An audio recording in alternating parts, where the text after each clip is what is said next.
நம்ம மனசு முழுவதும் அமைதி இருக்குங்கிறத நம்ம மறந்துட்டோம். ஞாபக மறதி. மறந்துட்டு இந்த ரூட்டில் போகிறதுக்கு பதிலாக இன்னொரு ரூட்டில் போய்டுறோம்ல. அந்த மாதிரி அமைதி நம்ம மனசு ஃபுல்லாக நிறைஞ்சிருக்கு. ஆனால் நம்ம அதை மறந்துட்டு தேடுறோம், மற்றவங்கள்ட்டேருந்து தேடுறோம், மற்றவங்கள்ட்ட எதிர்பார்க்குறோம். அது ஏமாற்றங்களாக மாறி பின்னாடி அதுவே பயமாக மாறி மனசில் உட்காந்துருது.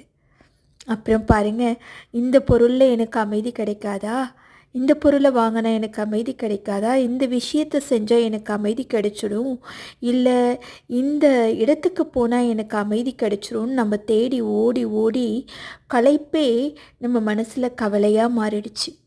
ஆனால் அமைதி இருக்கிற இடத்த நாம் மறந்துட்டோம். நம்ம மனம் முழுவதும் அமைதியை நிறைச்சி தான் அமைச்சிருக்காங்க நம்மளை படைச்ச அப்பா.